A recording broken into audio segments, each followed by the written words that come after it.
그렇습니다. 주님이 부활하셔서 오늘도 말씀으로 성령으로 우리를 만나실 줄로 믿습니다. 믿음으로 하나님의 은혜를 누리게 되시길 주의 이름으로 축원합니다.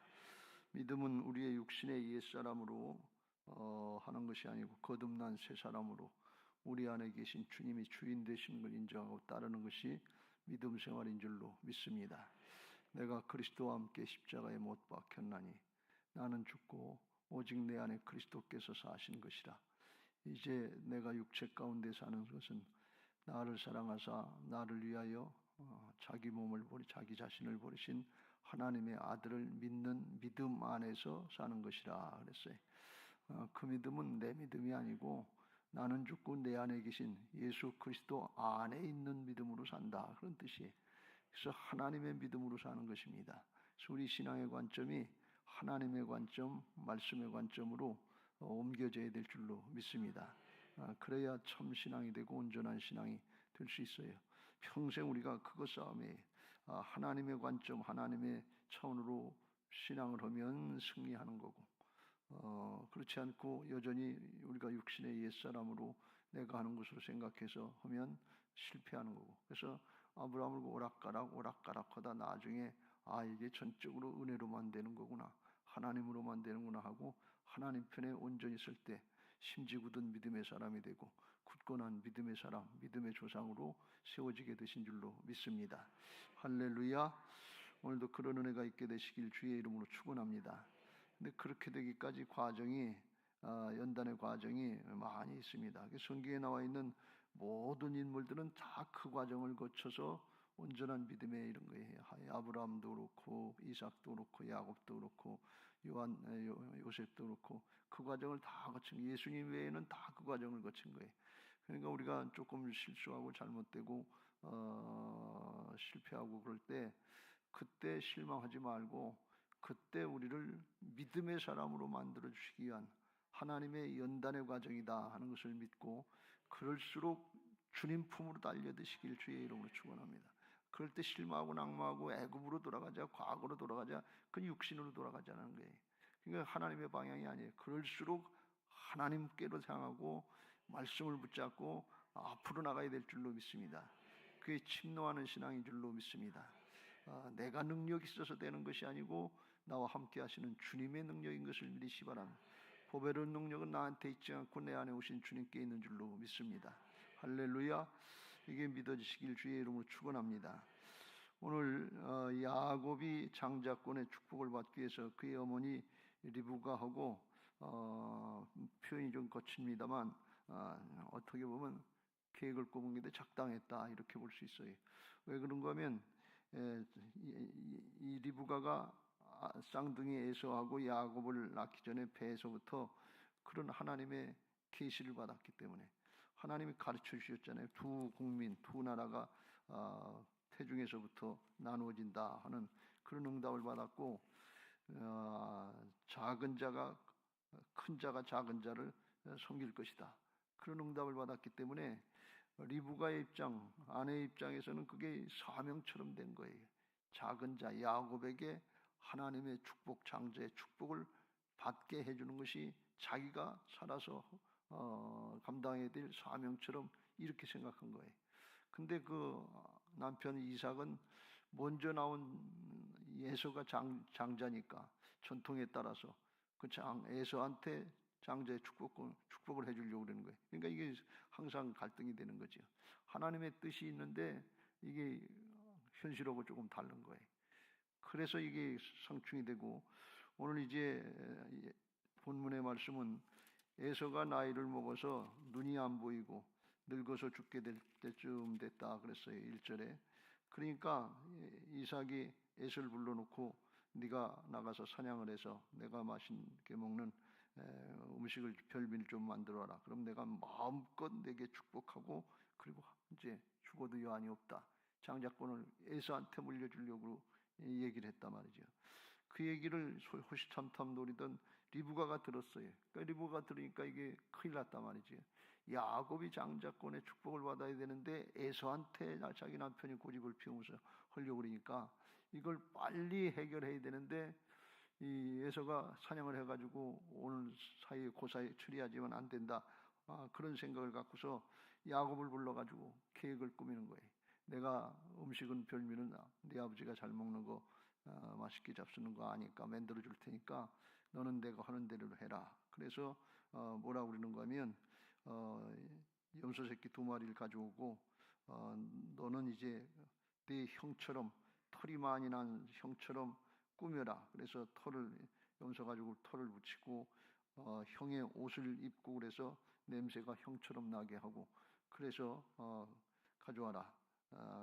가져가서 너 축복을 받아라. 그러니까 야곱이 이게 말이 안 되는 얘기 아니에요. 그러니까 그렇게 했다가는 이 복을 받기는커녕 복은 고사하고 12절에 저주를 받을까 합니다.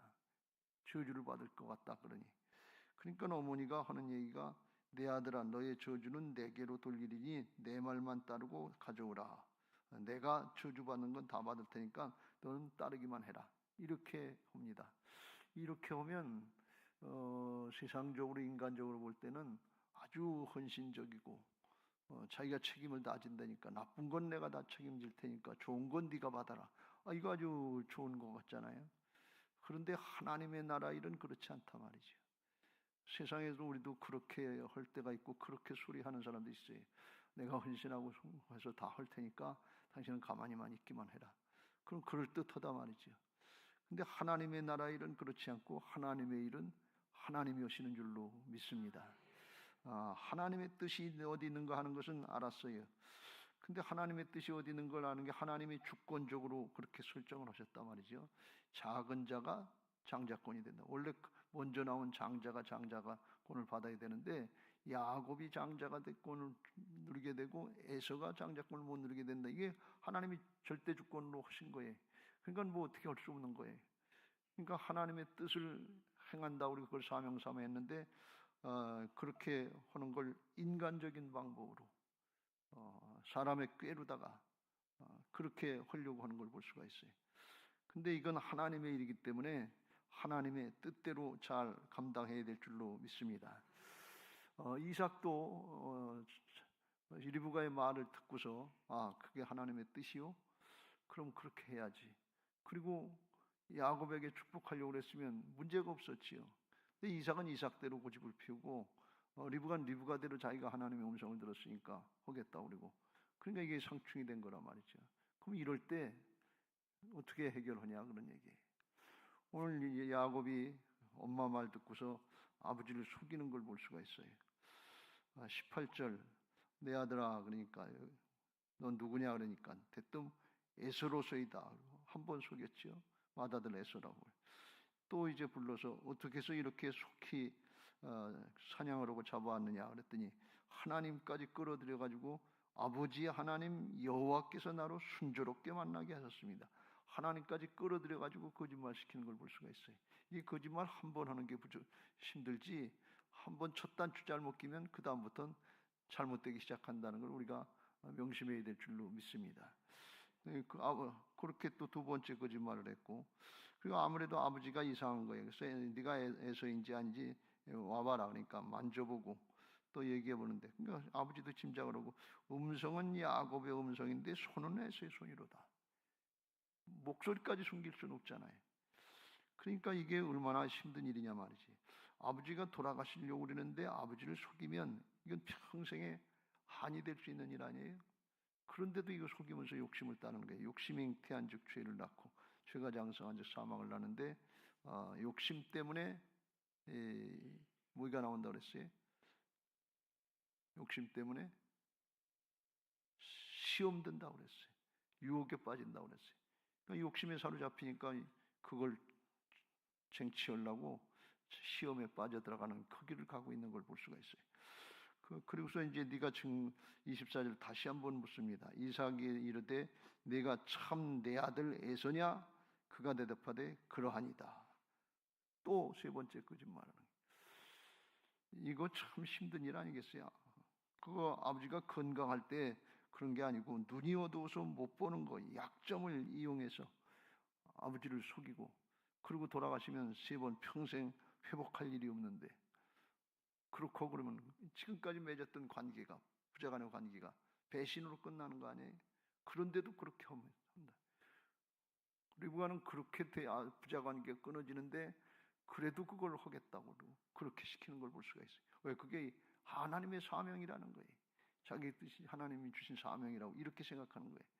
그러니까 꼭 그렇게 해야 되는, 하나님의 명령을 따라야지, 그렇게 생각하는 거예요. 그런데 아버지와 아들 사이에 보면 관계가 끊어지는 거고, 나중에 이제 바다나라로 20년간 피신하고 도망갔다시피 했다 연단받고 야곱이 돌아오고선 리브가를 만나지 못했으니까, 만났다는 소식이 없으니까 자기하고 관계도 끊어지는 거예요. 이게 아주 힘들고 어려운 일인데 그걸 택했단 말이죠. 그래서 이삭이 이제 그 고기를 먹고 그리고 속아가지고서 오늘 야곱을 갖다가 축복하는 그런 대목까지 읽었습니다. 27절 이후에 내 아들의 형치는 여호와께서 복 주신 밭의 형치로다. 하나님은 하늘의 이슬과 땅의 기름짐이며 풍성한 곡식과 포도주를 내게 주시기를 원하노라. 만민이 너를 섬기고 열국이 내게 굴복하리니 내가 형제들의 주가 되고 내 어머니 아들들이 내게 굴복하며 너를 저주하는 자는 저주를 받고 너를 축복하는 자는 복을 받기를 원하노라 하면서 마음껏 야곱에게 에서인 줄 알고 장자권의 축복을 다 해줬단 말이죠.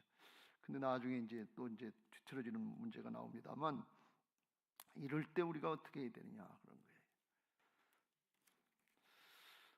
이럴 때 우리가 리브가의 입장에서 생각해 보면 이게 하나님의 일이기 때문에 하나님의 주권으로 시작된 일이기 때문에 과정도 끝까지 하나님의 주권을 인정하고 따라야 될 줄로 믿습니다. 시작을 하나님께 시작한 건데 과정은 사람이 이루는 게 아니에요. 내가 이루는 게 아니에요. 끝까지 하나님의 주권 인정하고 따라가야 될 줄로 믿습니다. 어떻게 하면 하나님의 주권을 인정할 수 있겠어요? 태중의 아이들이 있을 때 리브가가 하나님께 물어봤잖아요. 임신하는데 그 아들들이 태 속에서 서로 싸우는지라. 그가 이르되 이럴 경우에는 내가 어찌할꼬 하고 창세기 25장 22절에 여호와께 묻자온대. 하나님께 물어봤단 말이죠. 그러니까 하나님께서 두 국민이 내 태중에 있구나, 두 민족이 내 복중에서부터 나누리라. 이 족속이 저 족속보다 강하겠고 큰 자가 어린 자를 섬기리라 하면서 하나님이 물어보니까 가르쳐줬단 말이지. 그러니까 과정에도 어떻게 할까요 하고서 물어봐야지. 물어보지를 않았단 말이지.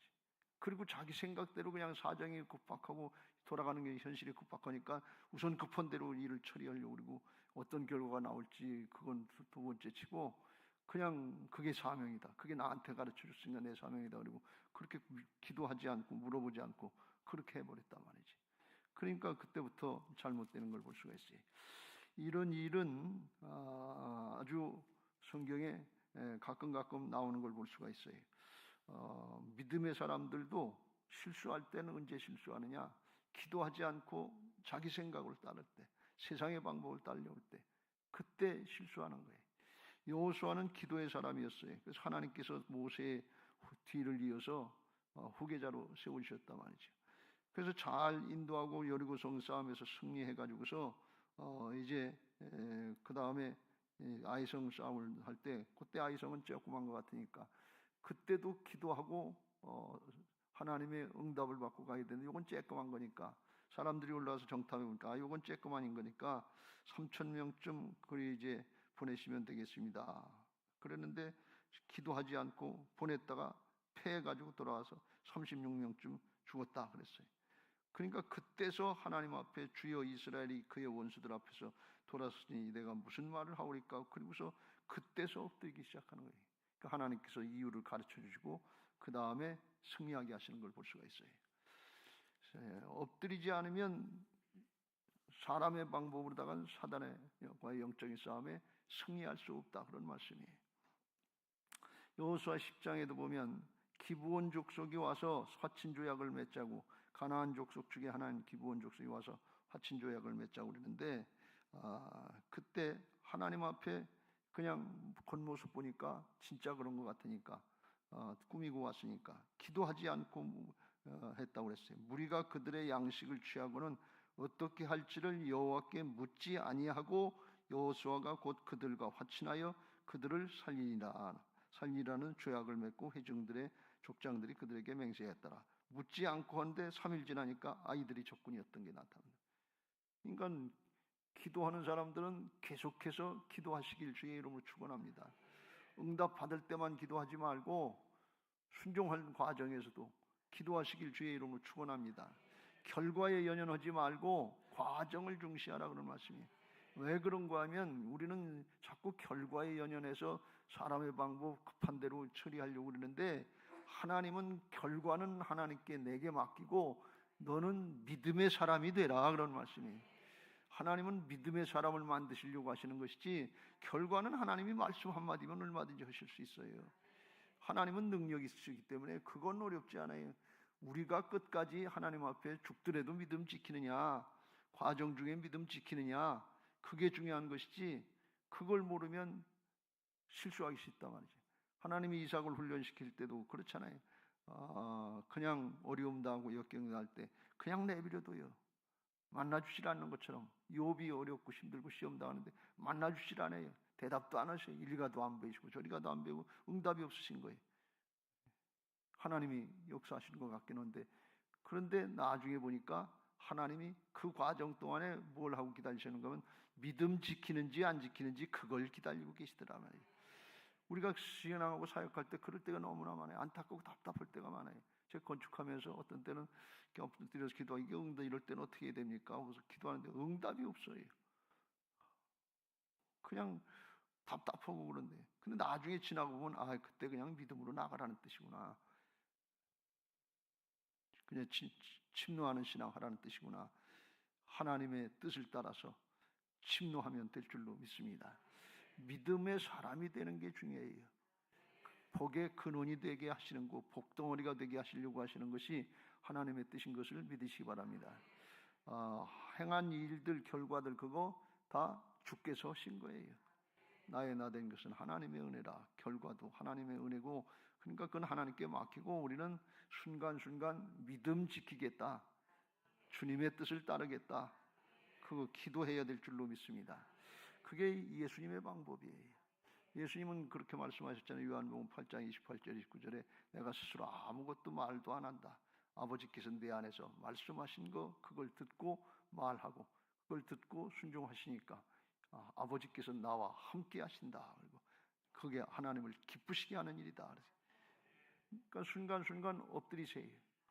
그러면 때를 따라서 급하면 급한 대로 하나님께서 역사하실 것이고 여유가 있으면 여유인 대로 기다리시고 하는데 답답한데 바쁜데 왜 빨리 응답이 안 되나 그럴 때는 하나님이 우리를 깊이 기경하셔서 묵은 땅을 기경하셔서 갈아엎으시고 좋은 땅 만들어 주시려고 믿음의 마음을 만들어 주시려고 하나님이 길이길이 참고 기다리시는 것을 믿으시기 바랍니다. 내가 참고 기다리는 게 아니에요. 주님이 참고 기다리시는 거지. 주님은 다 아시잖아요. 문제 해결하는 거 그냥 한마디만 하시면 해결할 수 있어요. 그런데 참고 기다리시는 것은 그런데 우리가 어려움을 당하고 역경을 당하고 또는 세상 사람들에게 안 믿는 사람들에게 손가락질 당하고 그게 뭐냐, 예수 믿는 뜻이 뭐냐, 하나님 믿고 잘된 게 뭐냐, 그래도 하나님께서 가만히 내버려 두시는 것은 하나님이 창피를 당하시는데 주님이 창피를 당하시는데 우리를 믿음의 사람으로 만들어 주시려고. 이스라엘 백성들 바벨론 포로로 붙잡혀가지고 욕을 많이 먹었어요. 하나님이 계시면 너희들이 왜 포로 생활을 하냐, 그런 하나님 뭐로 믿느냐. 그런데 하나님이 길이길이 참고 기다리시다. 왜요? 중심으로 회개하고 돌이킬 때까지 기다리시는 거예요. 믿음의 사람이 될 때까지 기다리시는 거예요. 그런 은혜를 누리시길 주의 이름으로 축원합니다. 오늘 우리가 가지고 있는 문제가 안타깝고 답답하고 빨리 해결 안 되는 것 같아도 하나님이 다 알고 계시니까 하나님께 맡기고 믿음을 지키시길 주의 이름으로 축원합니다.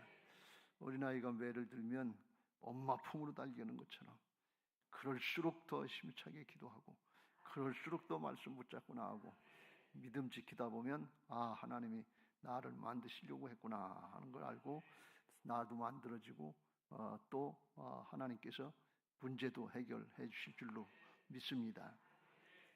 또 한 가지 이럴 경우에 리브가 같은 경우일 때 힘든 일인데 그런데 이게 아주 바쁘지요.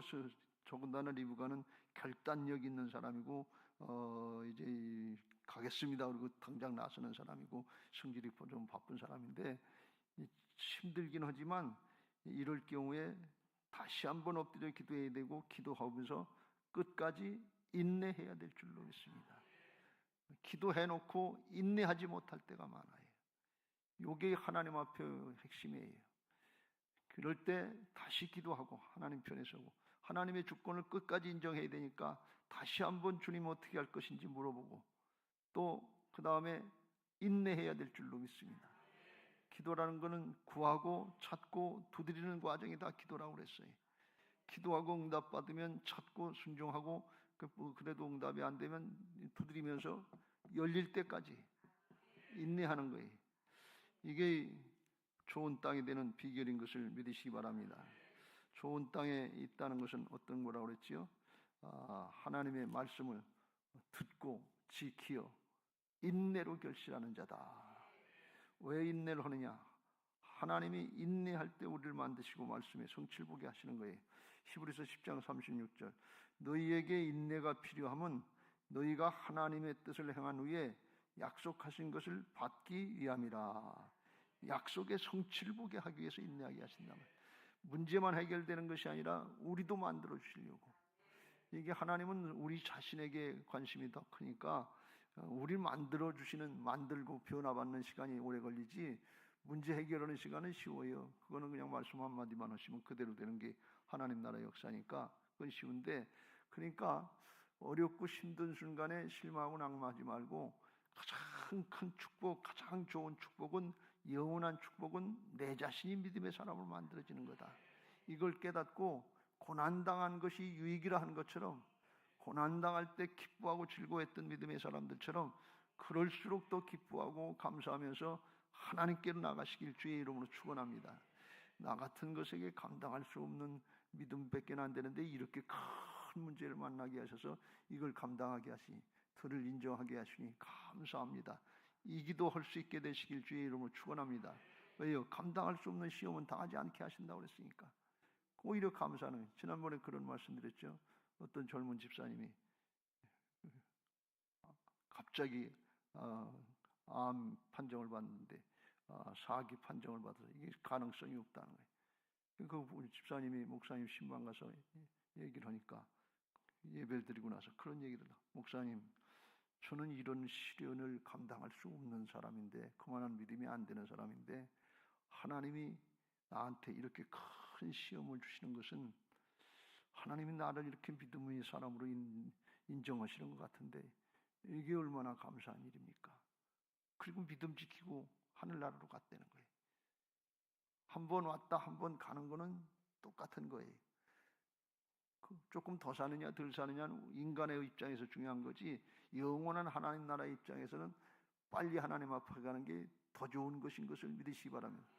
진짜 아멘이죠? 네, 아멘이 돼야 돼요. 하늘나라에 가면 세상의 건 기억도 안 난다고 그랬어요. 너무나 좋아서 잊어버리는 거예요.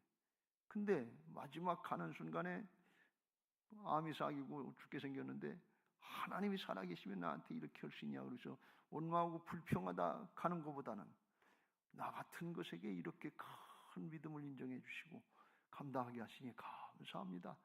그리고 가는 거고. 어떤 게 좋은 거예요? 암이 났더라도 어떤 사람이 낫겠어요? 원망하고 불평하는 사람이 낫겠어요? 감사하고 하나님 바라보는 사람이 낫겠어요? 당연한 거 아니에요? 어렵고 힘들수록 감사하시면서 이겨나가시길 주의 이름으로 축원합니다. 그럴 때 바쁜 것 같고 복잡한 것 같고 이게 이해가 안 되는 것 같고 그래도 하나님의 주권을 맡기고 또 엎드리고 또 기도하고 그리고 믿음으로 인내하면서 내가 만들어져 가는 것을 누리시길 주의 이름으로 축원합니다. 그런 믿음이 오고 그런 이제 느낌이 오기 시작하면 하나님께서 뭘 주시는 거면 평강을 주셔요. 하나님의 역사는 평강 가운데 이룬 역사이기 때문에 평강을 주셔야 인내할 수 있고, 평강을 주셔야 순종할 수 있고, 평강을 주셔야 영적인 싸움을 싸울 수 있기 때문에 평강 가운데 역사하시는 줄로 믿습니다. 아무것도 염려하지 말고 오직 모든 일에 기도와 간구로 너희 구할 것을 감사함으로 하나님께 아뢰라. 어떻게 감사함을 하나님께 할 수 있냐? 사정 형편을 보면 감사가 안 돼. 근데 하나님만 바라보면, 말씀만 붙잡으려고 하면 그때 감사 기도가 되는 거예요. 그러면 그때 주시는 게 평강이에요. 모든 지각에 뛰어난 하나님의 평강이 그리스도 예수 안에서 너희 마음과 생각을 지키시리라. 어떻게? 염려되지 않고 걱정되지 않고 두려워하지 않고 하나님이 함께 하신다 하는 걸 믿을 수 있도록 평강을 주셔서 하나님의 평강으로 승리하게 하시는 줄로 믿습니다. 어떤 상황이든 어떤 사정이든 주만 바라보시기 바라고, 아브라함처럼 믿음의 사람으로 피어나봤고 믿음의 조상으로 세워져서 가정에서, 직장에서, 사업장에서, 학업의 현장에서 신앙의 개척자들이 되시길 주의 이름으로 축원합니다. 할렐루야. 이제 그런 신앙하게 해달라고 주만 바라볼지라 찬양하시고 기도하겠습니다.